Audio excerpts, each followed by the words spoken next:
ओम शांति। आज 12 जून 2025 बाप दादा के साकार रूप के चले हुए मधुर महावाक्य हैं। आज की मुरली में बाबा ने एक विशेष शक्ति का वर्णन किया है, जिसके कारण हम विश्व के राज्य अधिकारी बन जाते हैं। वह शक्ति है जिसको कहा जाता है एक मत। एक मत। तो बाबा हम बच्चों को आज कह रहे हैं कि मीठे बच्चे, तुम एक श्रीमत के आधार से एक में बल होता है, द्वैत में शक्ति विभाजन होता है। बाबा एक एस्टैब्लिश करते हैं, एकता, एक मत, एकता। उसके साथ साथ एक बल, एक भरोसा, एक धर्म, एक राज, एक भाषा, सब एक हो जाती, एग्री कर लेते हैं ना। तो आज की मुरली में इस चीज का महत्व है। दूसरा, बाबा कहते मैं तुम बच्चों को ज्ञान की दृष्टि देता हूं। जिस दृष्टि से तुम बच्चे क्या करते हो, रास्ते को ठीक मापते हो, ठीक देखते हो, राइट और रॉन्ग की परख करते हो, अपना अच्छा भला समझते हो, एकाग्र होते हो, भटकना बंद होता है, आदि आदि। बाबा ज्ञान से ही, समझ देकर के ही हम बच्चों की बुद्धि को बदल देते हैं। ज्ञान नेत्र है, ज्ञान दृष्टि है, जिससे बुद्धि भी सुधरती है। समझ में नहीं आ रहा तो समझ बाबा देता है। सुनते हैं आज प्यारे बाबा के 12 जून के मधुर महावाक्य। मीठे बच्चे, तुम्हें अभी ज्ञान की दृष्टि मिली है, इसलिए तुम्हारा भटकना बंद हुआ। तुम शांति धाम, सुख धाम को याद करते हो। प्रश्न पूछा गया है, देवताओं में कौन सी ताकत है और वह ताकत किस विशेषता के कारण है? देवताओं में सारे विश्व पर राज्य करने की ताकत है। वह ताकत विशेष एक मत की विशेषता के कारण है। वहां एक मत होने के कारण वजीर आदि रखने की दरकार नहीं। देवताओं ने संगम पर बाप से ऐसी श्रीमत ली हुई है जो 21 जन्म राज्य करते हैं। वहां एक राजा की एक दैवी फैमिली होती है, दूसरी मत होती नहीं। गीत कौन सा होगा? सुनने के आधार से समझ गए होंगे। नैनहीन को राह दिखाओ प्रभु, पग पग ठोकर खाऊं मैं। ओम शांति। बच्चों को नैन मिले हैं, पहले नैन नहीं थे। कौन से नैन? ज्ञान के नैन नहीं थे, अज्ञान के नैन तो थे।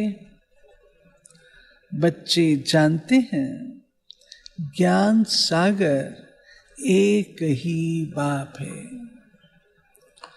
और कोई में ये रूहानी ज्ञान है नहीं। जिस ज्ञान से सद्गति हो, अर्थात शांति धाम सुख धाम जाना हो, बाबा कहते और कोई में ये ज्ञान नहीं है जिससे सद्गति हो। अभी तुम बच्चों को दृष्टि मिली है कैसे सुख धाम बदलकर फिर माया का राज व दुख धाम बनता है। पुकारने लगते हैं, नैनहीन को राह बताओ।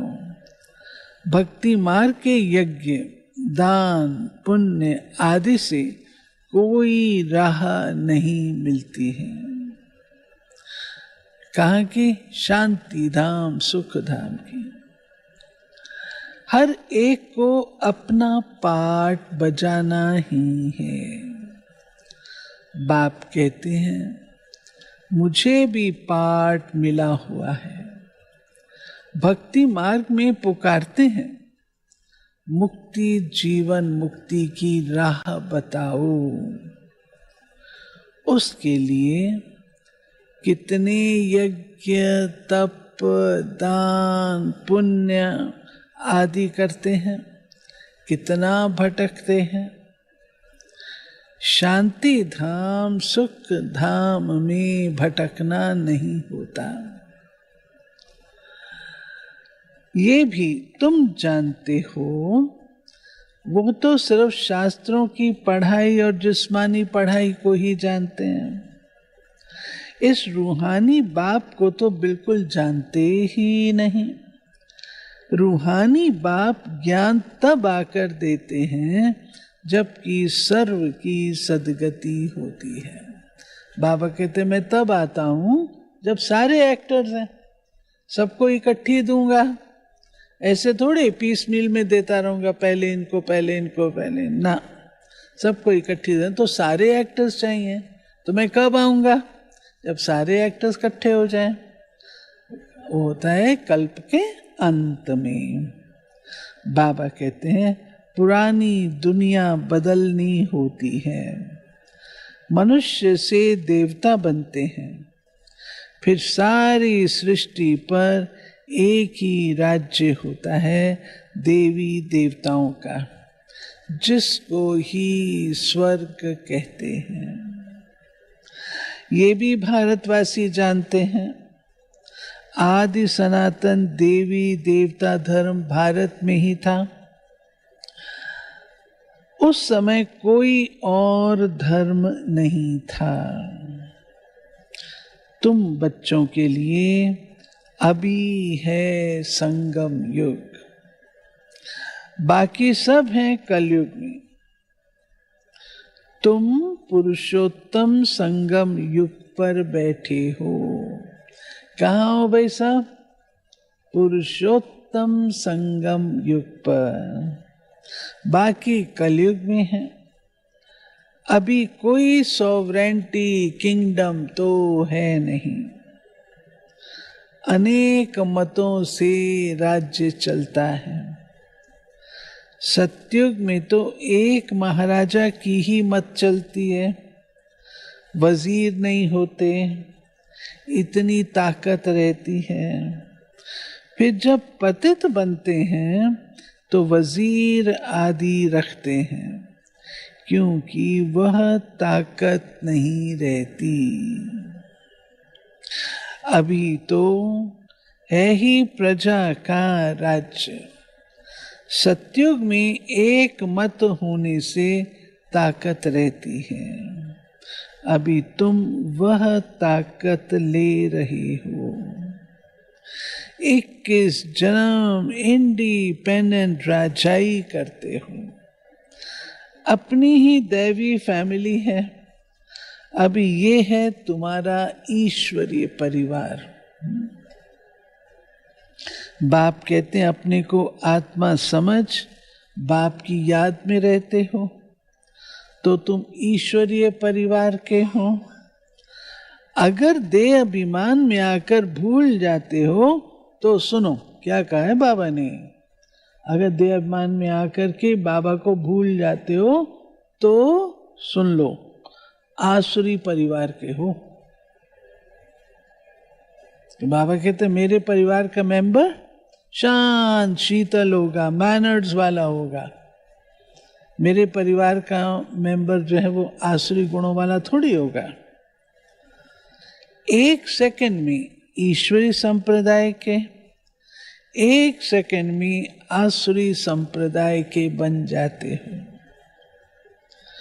अपने को आत्मा समझ बाप को याद करना कितना सहज है, परंतु बच्चों को मुश्किल लगता है। बाप कहते हैं अपने को आत्मा समझ बाप को याद करेंगे तो विकर्म विनाश होंगे। देह द्वारा कर्म तो करना ही है, देह बिगड़ तो तुम कर्म कर नहीं सकेंगे। कोशिश करनी है काम काज करते भी बाप को याद करें। हाथों से काम कर रहे हैं ना, हाथों से काम कर रहे हैं, बुद्धि कहाँ है? तो बुद्धि तो बाबा के साथ हो सकती है ना, अटेंशन रखे तो। परंतु यहाँ तो बिगर काम भी याद नहीं कर सकते, भूल जाते हैं। यही मेहनत है। भक्ति में ऐसे कोई थोड़ी कहा जाता कि सारा दिन भक्ति करो। उसमें टाइम होता है सवेरे, सवेरे शाम रात को बाबा को याद करो। फिर मंत्र आदि जो मिलते हैं वो बुद्धि में रहते हैं। अनेकानेक शास्त्र हैं, वो भक्ति मार्ग में पढ़ते हैं। तुमको तो कोई पुस्तक आदि नहीं पढ़ना है ना बनाना है। ये मुरली छपाते भी हैं रिफ्रेश होने के लिए, बाकी कोई भी किताब आदि नहीं रहेगी। ये सब खत्म हो जानी है। ज्ञान तो है ही एक बाप में। अभी देखो ज्ञान विज्ञान भवन नाम रखा है, जैसे कि वहाँ योग और ज्ञान सिखाया जाता है। बिगर अर्थ ऐसे ऐसे नाम रख देते हैं, कुछ भी पता नहीं ज्ञान क्या है विज्ञान क्या है। बाबा कहते नाम तो रख दिया विज्ञान भवन, परंतु है क्या ज्ञान? कौन सा विज्ञान किसको कहा था भागते तो जानते नहीं। ये है ज्ञान जिससे वर्ल्ड की हिस्ट्री ज्योग्राफी समझाई जाती है। वर्ल्ड की हिस्ट्री ज्योग्राफी कैसे रिपीट होती है वह जानना है, परंतु वो पढ़ाई है हद की। यहाँ तो तुमको बेहद की हिस्ट्री ज्योग्राफी बुद्धि में है। हम कैसे राज्य लेते, कितना समय, कब राज्य करते थे, कैसे राजधानी मिली, ये बातें और कोई की बुद्धि में नहीं आती। हिस्ट्री सारी और कोई की बुद्धि में नहीं है। बाबा ने आकर के हम बच्चों को हिस्ट्री समझाई है तो हमको समझ में आया। वर्ल्ड की हिस्ट्री, ज्योग्राफी कैसे रिपीट होती है वह जानना है, परंतु वो पढ़ाई है हद की। यहाँ तो तुमको बेहद की हिस्ट्री, ज्योग्राफी बुद्धि में है। हम कैसे राज्य लेते हैं, कितना समय और कब राज्य करते थे, कैसे राजधानी मिली थी, ये बातें और कोई की बुद्धि में नहीं आती। बाप ही नॉलेजफुल है। ये सृष्टि का चक्र कैसे फिरता है बाप ही समझाते हैं। कैसे फिरता है भाई? बाबा मिसाल देता ना, जैसे जूं चलती है, धीरे धीरे धीरे धीरे चलती है, ऐसे चक्कर भी धीरे धीरे धीरे धीरे चलता है। बने बनाए ड्रामा को न जानने के कारण मनुष्य कह देते फलाना निर्वाण गया, ज्योति ज्योत समाया। तुम जानते हो अभी मनुष्य मात्र इस सृष्टि चक्र में आते हैं, इससे कोई एक भी छूट नहीं सकता। सृष्टि चक्र में आते हैं, बाबा कहते हैं इस सृष्टि चक्र से कोई एक भी छूट नहीं सकता। बाप समझाते हैं मनुष्य की आत्मा एक शरीर छोड़ दूसरा लेती। कितना बड़ा ड्रामा है, 5000 वर्ष का ड्रामा है। सब में आत्मा है, उस आत्मा में अविनाशी पार्ट भरा हुआ है। इनको कहा जाता है बनी बनाई बन रही, अब कुछ बननी नाई। अब ड्रामा कहते हैं तो जरूर उनका टाइम भी चाहिए। बाप समझाते हैं ये ड्रामा 5000 वर्ष का है। भक्ति मार्ग के शास्त्रों में लिख दिया है ड्रामा लाखों वर्ष का है। इस समय ही जबकि बाप ने आकर सहज राजयोग सिखाया था, इस समय के लिए ही गायन है। कौरव घोर अंधेरे में थे, पांडव रोशनी में थे। वो लोग समझते कलयुग में तो अर्जुन 40,000 वर्ष पड़े। ठीक है, जो लिखा है वो गलत नहीं लिखा, लेकिन वो कब लिखा गया था? द्वापर में लिखा गया। उस समय कलयुग बच्चा था, लेकिन अब तो पुराना हो गया ना, अब तो बूढ़ा हो गया, अब तो जाने वाला है। बाबा कहते हैं उनको ये पता ही नहीं पड़ता कि भगवान आया है। इस पुरानी दुनिया का मौत सामने खड़ा है। सब अज्ञान नींद में सोए पड़े हैं। जब लड़ाई देखते तो कहते हैं ये तो महाभारत लड़ाई की निशानी है, ये रिहर्सल होती रहेगी, फिर चलते चलते बंद हो जाएगी। तुम जानते हो अभी हमारी पूरी स्थापना हुई थोड़ी है। अच्छा क्योंकि सृष्टि को जलमयी तो होना नहीं है, जीरो पर तो आना नहीं है। तो कई बार कहते हैं कि जलमयी प्रलय फिर से वंश। बाबा कहते हैं ऐसे नहीं, ये कंटिन्यू चलती रहती, कभी भी स्टेज खाली नहीं होती है। और बच्चे, बाबा कहते तुम बच्चे अभी तैयार थोड़ी हुए हो जो विनाश हो जाए। बाबा कहते हैं गीता में ये थोड़े है कि बाप ने सहज राजयोग सिखलाए, यहाँ ही राजा ही स्थापन की। गीता में तो प्रलय दिखा दी है। वो है, बाबा कहते हैं, दिखाते हैं, और सब मर गए, बाकी 5 पांडव बचे, वो भी पहाड़ों पर जाकर गल मरे। राजयोग से क्या हुआ कुछ भी पता नहीं। बाप हर एक बात समझाते रहते हैं। वो है हद की बात, हद की रचना, हद के ब्रह्मा रचते हैं। पालना भी करते हैं, बाकी प्रलय नहीं करते। बाबा समझाता है, पालना करता है, परंतु बाबा विनाश नहीं करता, प्रलय नहीं करते। स्त्री को अडॉप्ट करते हैं, बाप भी आकर अडॉप्ट करते हैं, कहते मैं इनमें प्रवेश कर बच्चों को नॉलेज सुनाता हूँ, इन द्वारा बच्चों को रचता हूँ। बाप भी है, फैमिली भी है, ये बातें भी बड़ी गुह्य हैं, बहुत गंभीर बातें हैं, मुश्किल कोई की बुद्धि में बैठती हैं। अब बाप कहते हैं पहले पहले तो अपने को आत्मा समझो। आत्मा ही एक शरीर छोड़ दूसरा लेती है। शरीर पर ही भिन्न भिन्न नाम पड़ते हैं, नाम रूप फीचर सब भिन्न भिन्न हैं। एक के फीचर्स दूसरे से ना मिले। No two fingerprints are alike.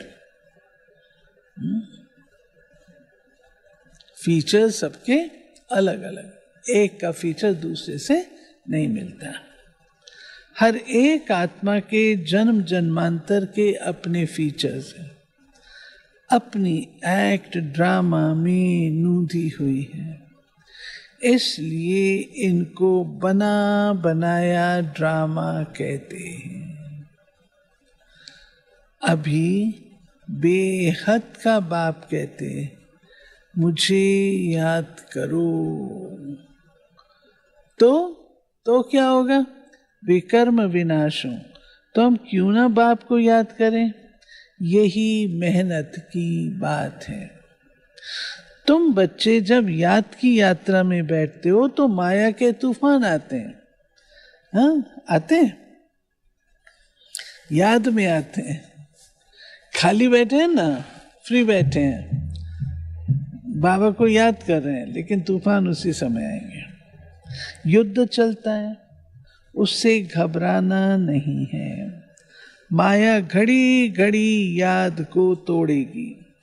संकल्प विकल्प ऐसे ऐसे आएंगे जो एकदम माथा खराब कर देंगे। तुम मेहनत करो। बाप ने समझाया है, इन लक्ष्मी नारायण की कर्मेंद्रियां वश कैसे हुई। ये संपूर्ण निर्विकारी थे। ये शिक्षा इन्हों को कहाँ से मिली? अभी तुम बच्चों को यह बनने की शिक्षा मिल रही है। इनमें कोई विकार नहीं होता। वहां रावण राज है ही नहीं, पीछे रावण राज होता है। रावण क्या चीज है ये कोई भी नहीं जानते। रावण क्या चीज है बाबा कहते नहीं जानते। ड्रामा अनुसार ये भी नूंद है। ड्रामा के आद मध्य अंत को नहीं जानते हैं, इसलिए नेति नेति करते आए हैं। ड्रामा को नहीं जानते, ड्रामा के आद मध्य अंत को नहीं जानते, परमात्मा को नहीं जानते, क्रिएटर डायरेक्टर में तो क्या कहते हैं, नेति नेति। अभी तुम स्वर्गवासी बनने के लिए पुरुषार्थ कर रहे हो। ये लक्ष्मी नारायण स्वर्ग के मालिक है ना, इन्हों के आगे माथा टेकने वाले तमो प्रधान कनिष्ठ पुरुष है। उत्तम, मध्यम और कनिष्ठ। उत्तम है पुरुषोत्तम, देवी देवता है। मध्यम है द्वापर युगी, कलयुग है बिल्कुल ही कनिष्ठ, एकदम कनिष्ठ। बाबा कहते हैं अच्छा हाँ, बाप कहते हैं पहले पहले तो एक बात पक्की कर लो। कौन सी? अपने को आत्मा समझ बाप को याद करो, इसमें ही मेहनत है। जैसे 8 घंटे सरकारी नौकरी होती है, अभी तुम बेहद की सरकार के मददगार हो, बेहद की सरकार के नौकर नहीं हो, मददगार हो। तुमको कम से कम 8 घंटा पुरुषार्थ कर याद में रहना है। ये अवस्था तुम्हारी ऐसी पक्की हो जाएगी जो कोई की भी याद नहीं आएगी।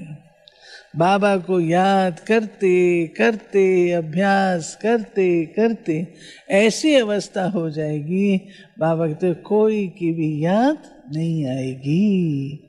बाप की याद में शरीर छोड़ेंगे, फिर वही विजय माला के दाने बनेंगे। एक राजा की प्रजा कितनी ढेर होती है, यहाँ भी प्रजा बननी है।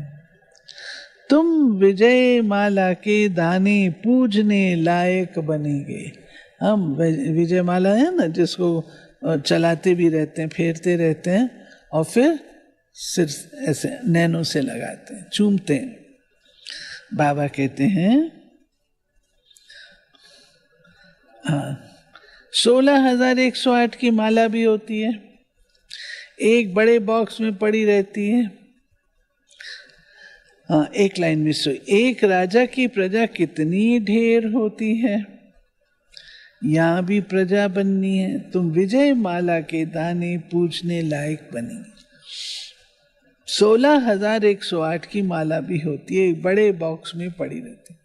ये वहाँ पर बॉम्बे में एक टेम्पल है, महालक्ष्मी का है शायद, जहाँ पर वो माला रखी हुई है। इतना बड़ा बॉक्स है कांच का, उसमें 2 छेद हैं ऊपर, एक इस साइड पर एक इस साइड पर, टॉप पे। वो बड़ी लंबी माला है, तो उसको फेरते हैं सब, सारे तो नहीं फेर सकते ना, 16,108 टाइम लगता है, तो थोड़ी थोड़ी फेरते हैं। जितनी फेरते हैं वो दूसरे साइड पे जाती जाती है, फिर ऐसे होता है। तो बाबा कहते हैं कि 16,108 की माला भी रखी हुई है बॉक्स में। बाबा कहते हैं, हमारी दादी जानकी कहा करती थी, ये निशानी है पर चिंतन करने वालों की, पर चिंतन करते और फैलाते हैं उनकी निशानी, दादी कहते थे। बाबा कहते हैं 8 की माला 108 की भी है, अंत में फिर 16,108 की बनती है। तुम बच्चों ने ही बाप से राजयोग सीख सारे विश्व को स्वर्ग बनाया, इसलिए तुमको पूजा जाता है। तुम ही पूज्य थे, फिर पुजारी बने हो। ये दादा कहते हैं हमने खुद माला फेरी है। लक्ष्मी नारायण के मंदिर में यूं तो रुद्र माला होनी चाहिए। तुम पहले रुद्र माला फिर रुंड माला बनते हो। पहले नंबर में है रुद्र माला, जिसमें शिव भी है। रुंड माला में शिव कहाँ से है? रुद्र माला है दानों की, बिना शीर्ष के, और जो रुंड माला है वो शीर्ष वाली है। तो बाबा कहते हैं रुंड माला है विष्णु की, रुद्र माला है शिव बाबा की। पहले नंबर में है तुम पहले रुद्र माला फिर रुंड माला बनते हो। पहले नंबर में है रुद्र माला, जिसमें शिव भी है। रुंड माला में शिव कहाँ से आए? वो है विष्णु की माला। इन बातों को भी कोई समझते थोड़ी है। अभी तुम कहते हो हम शिव बाबा के गले का हार बन जाएं। ब्राह्मणों की माला नहीं बन सकती है, ब्राह्मणों की माला होती नहीं। तुम जितना याद में रहते हो, फिर वहाँ भी नजदीक में ही आकर राज्य करेंगे। ये पढ़ाई और कोई जगह मिल ना सके। तुम जानते हो अभी हम इस पुराने शरीर को छोड़ स्वर्गवासी बनेंगे। सारा भारत स्वर्गवासी बनेगा। इन पर्टिकुलर भारत ही स्वर्ग था। 5000 वर्ष की बात है, लाखों वर्ष की बात हो नहीं सकती। देवताओं को ही 5000 वर्ष हुए, स्वर्ग को मनुष्य भूल गए हैं, तो ऐसे ही कह देते हैं। बाकी है कुछ नहीं। इतना पुराना संवत आदि है थोड़े, है ही सूर्यवंशी चंद्रवंशी, फिर और धर्म वाले आते हैं। पुरानी चीजें क्या काम में आएंगी? कितना खरीद करते हैं, पुरानी चीज की बहुत वैल्यू करते हैं। सबसे वैल्यूबल है, बोलो सबसे वैल्यूबल कौन? हम। हमारे से भी ज्यादा वैल्यूबल कौन? शिव बाबा। सबसे वैल्यूबल है शिव बाबा। कितने शिवलिंग बनाते हैं। जम्मू में मंदिर है एक, उससे बड़ी वैरायटी, नाम मुझे याद नहीं कौन सा मंदिर है, वैरायटी शिवलिंग है, क्रिस्टल का शिवलिंग, सफेद बिल्कुल, लेकिन वहाँ पानी डालते रहते हैं शिवलिंग के ऊपर सब। क्यों? वही शिवलिंग जी के क्रोध को ठंडा करने। अब शिव जी क्रोधित होते थे, ऐसा तो है नहीं। बाबा कहते हैं, हाँ कहाँ गया? हाँ, आत्मा कितने शिवलिंग बनाते हैं? आत्मा इतनी छोटी बिंदी है, ये किसको भी समझ में नहीं आता। अति सूक्ष्म रूप है, बाप ही समझाते हैं। इतनी छोटी बिंदी में इतना पार्ट नूंधा हुआ है। ये ड्रामा रिपीट होता रहता है। ये ज्ञान तुमको वहां नहीं रहेगा, ये ज्ञान प्राय लोप हो जाता है। तो फिर कोई सहज राजयोग सिखा कैसे सकते? ये सब भक्ति मार्ग के लिए बैठ बनाया है। अभी बच्चे जानते हैं बाप द्वारा ब्राह्मण, देवता, क्षत्रिय 3 धर्म स्थापन हो रहे हैं भविष्य नई दुनिया के लिए। वह पढ़ाई जो तुम पढ़ते हो वह है इस जन्म के लिए। इनकी प्रारब्ध तुमको नई दुनिया में मिलनी है। ये पढ़ाई होती है संगम युग पर। ये है पुरुषोत्तम संगम युग। मनुष्य से देवता तो जरूर संगम पर बने होंगे। बाप बच्चों को सब राज समझाते हैं। ये भी बाबा जानते हैं तुम सारा दिन इस याद में नहीं रह सकेंगे। बाबा कहते मैं जानता हूं बच्चों को मुश्किल होती है, इम्पॉसिबल है, इसलिए चार्ट रखो, देखो हम कहाँ तक याद में रह सकते हैं। देह का अभिमान होगा तो याद कैसे रह सकेगी। पापों का बोझा सिर पर बहुत है, इसलिए बाबा कहते हैं याद में रहो। त्रिमूर्ति का चित्र पॉकेट में डाल दो, परंतु तुम घड़ी घड़ी भूल जाते हो। अलफ को याद करने से बे आदि सब याद आ जाता है। अच्छा, आदमी कभी मुफ्त में, हाँ बैच तो सदा लगा रहे। बाबा कहते हैं अलफ को याद करने से बे आदि सब याद। ये सारी चीज किसमें दी है? बैच में। बैच तो सदा लगा रहे।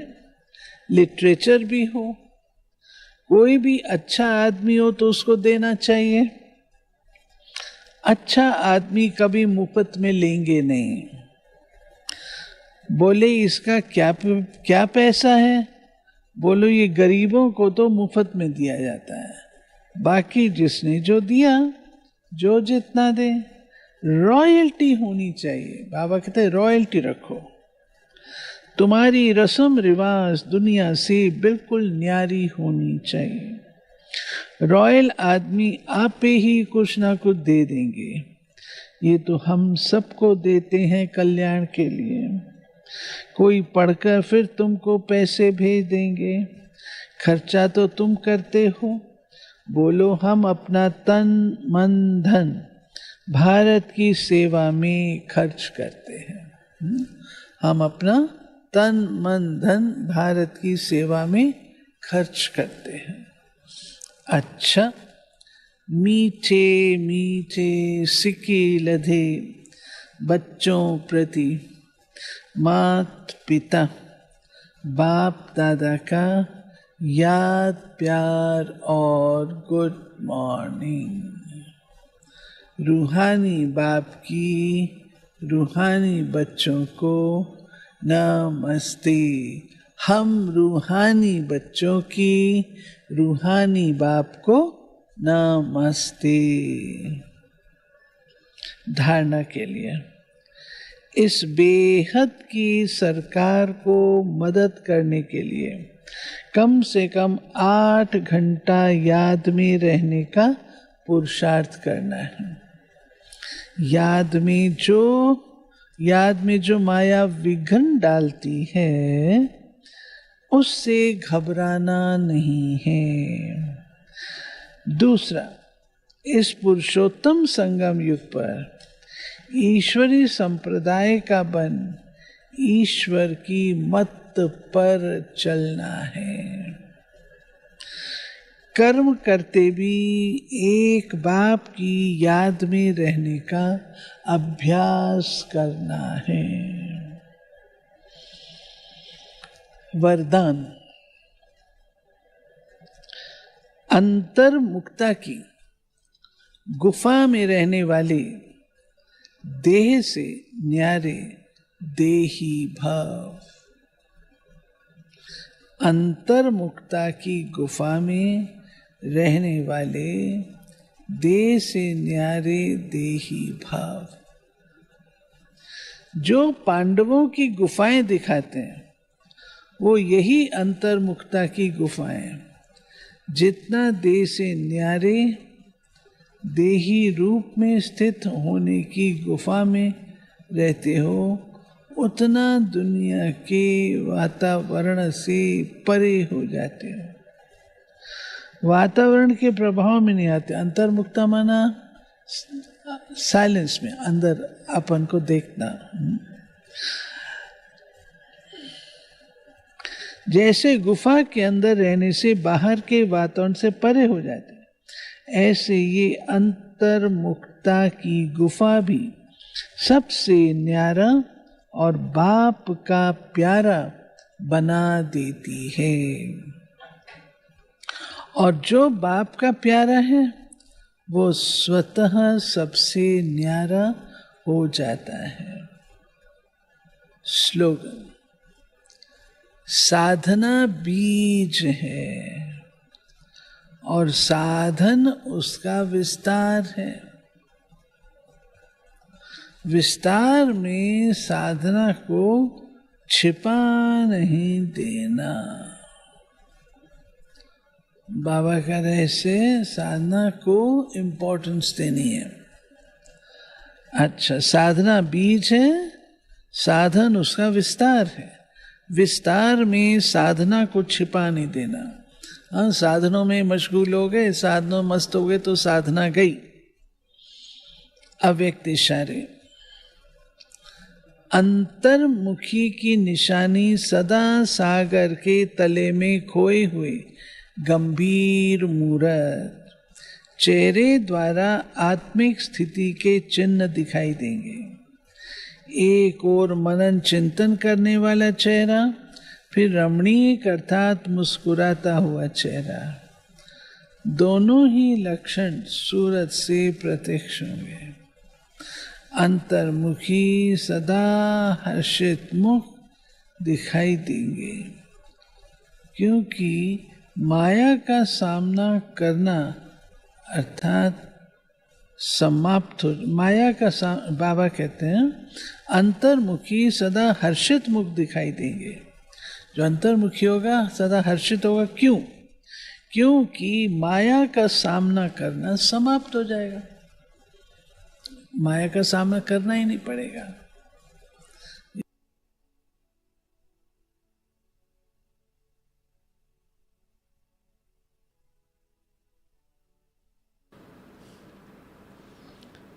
ये जून माह है और मधुबन से हम सब के लिए मीठी मम्मा के गुण और शक्तियाँ लिख कर के आई हैं, जिसको हमने भी धारण करना है। तो आज 12 तारीख सतगुरुवार, शुभ चिंतन व शुभ चिंतक के गुण द्वारा दुआओं की शक्ति से संपन्न मम्मा सदा स्वचिंतन और शुभ चिंतन में रही। सभी के प्रति उनके मन में कल्याण का ही चिंतन रहा। वे शुभ चिंतन के साथ साथ शुभ चिंतक बन गई, इसलिए उन्हें सभी की दुआएं मिलती गईं।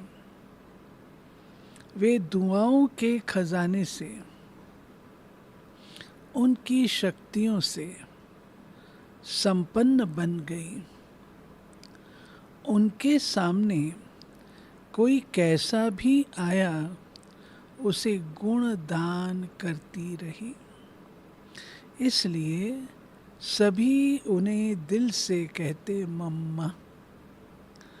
हम सबको भी उनके समान शुभ चिंतन में शुभ चिंतक बनना है। कभी किसी के प्रति भी व्यर्थ चिंतन न चले, क्योंकि संगम युग पर सभी भगवान की नजरों में विशेष आत्माएं हैं। वो भी बहुत दृश्य मीठा होता था जब बाबा मम्मा को भी मम्मा कह करके पुकारते थे। मम्मा खान, मम्मा से पूछो, मम्मा को कहो, मम्मा ऐसा है ना? अच्छा, ओम शांति।